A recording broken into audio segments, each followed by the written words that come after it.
Welcome back to the channel, everyone. I decided today's video should be a little different.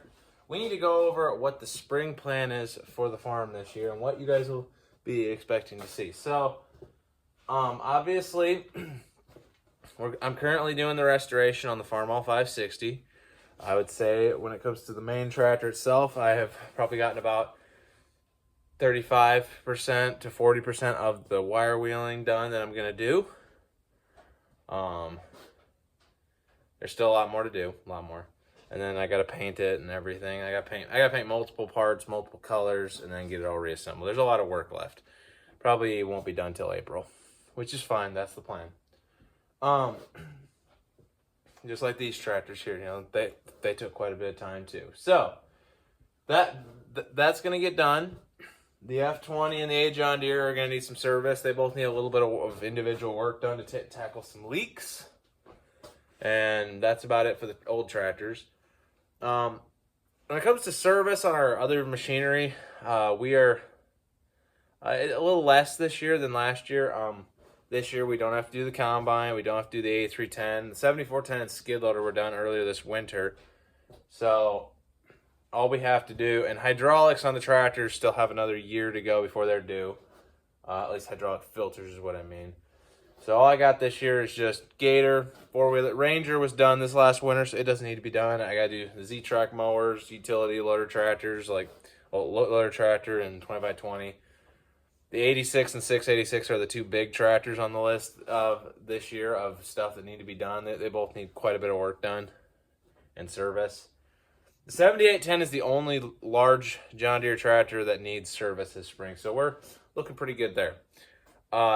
As you know, we got oats coming up, and there's nothing we need to do there. You know, drill is ready to go. We just got to service it, routine maintenance. We got the new drag already. Lemkin's ready to go. Everything's ready to go there. But we have currently been on a spree of planter parts hunting because this year we are rebuilding our planter this year. It is officially worn out in a lot of places, and so what we will be replacing: disc openers, V-shots. We're going to be replacing the parallel arms on the row units with some heavier duty, better ones that won't wear out near as fast. I'll show you those when we get them. We are going to a Case IH style closing system with the what's known as a chicken tracker wheel on the back, not the big rubber tire. We are going, and I'll explain more on that as we get there. We already have those. We're going away from the spring downforce. We're going to airbag downforce. We're completely redoing the fertilizer system because it's got its own problems. The pump went down last planting and only half the beans got the starter fertilizer. But the starter fertilizer was its own problem last year too, but that's a topic for another day. So that's the planter. When it comes to the I would say, well, obviously cultivators need some work. We got the 686 now, so we got two IH tractors to run the two IH cultivators, and we got that one Deere that we're supposed to put on an IH. And that's the plan there. For that, we got my brother. He's the kind of in charge of the cultivators. He's got some work to do to those and retooling / readjusting and resetting up a few things, but not too much there. Time weeder's set to go. The biggest thing we got to talk about, also another big thing we got to talk about, is related to forgetting what it was now. We also, well, before I get to this, we also have our rotary hoe. We have a 15-foot one we need to get rebuilt at some point. Don't know when that's going to happen. Probably at some point here. I forgot what I was going to say. There was something I was going to mention. Something else we're doing. Let's see, cultivators. Sorry, I forget this. I forget stuff just like everyone else. So yeah, the cultivators, you know, going smooth, but our Gen-Till tillage tool also needs rebuilt at some point. Oh, now I remember. Let's talk about hay equipment. So as you guys know, our mower conditioner ready to go. Hay is changing this year. We are doing a different strategy. We're not looking for more hay. We're not to do like we did last year. We're gonna try. I think we're starting to cut back our where our hay is being sold and how we sell it. And the rebaling itself, we're also kind of trying to cut back on a little bit just because of how much work it is to do it and how much cleanup it requires. And just because it's changing. Some of our customers are not buying anymore. They're getting rid of their horses, or or they move or something. So there's that. But when it comes to hay equipment, mower conditioner's fine. Tedder needs a little bit of work. The tedder mechanically is fine, but after all the roading we did last year, those wheels are made to adjust, and they have pins in them. And we're gonna bolt those wheels up because I don't trust those pins to survive the rest of the season. Because our Krone dealer rep said you want to put bolts in, and we never did it, but we kind of need to. So there's that.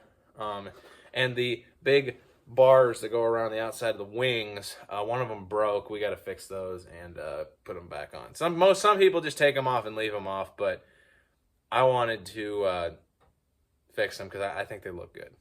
And you might as well have the machine look good. It wasn't a cheap machine. So that's fine.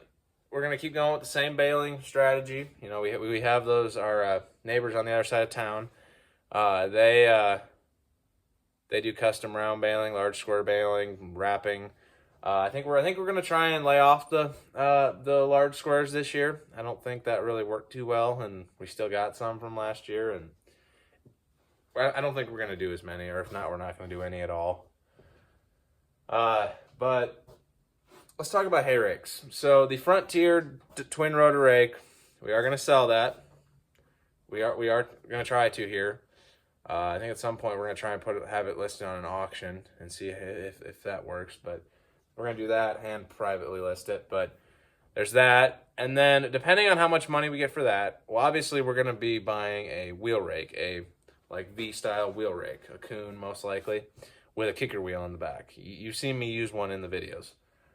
It's a rental one we've used, but so there's that, and if the sale goes right, maybe there might I don't know, depending on what we can get for our other Kuhn rotary rake, at some point we might upgrade that. Not saying we will, but there's a possibility if everything worked out in its favor, we could upgrade and just go to a fresh new rotary rake for the small Kuhn. Again, no confirmation there. We haven't even priced out or gotten a evaluation of our current rake, but it's an option we've talked about, and we might do it maybe if it worked out. But that's most likely not going to happen this year, but it could. So that's that. And obviously, we're doing corn, oats, soybeans like always, and hay. So yeah, we're looking at a pretty busy year. We also got some farmstead stuff to take care of. We're getting some animal shelters set up to raise some animals. Start small on that. And we also got a new grain bin to put up this year. So yeah, a lot to do. Thanks for watching. We'll see you in the next one.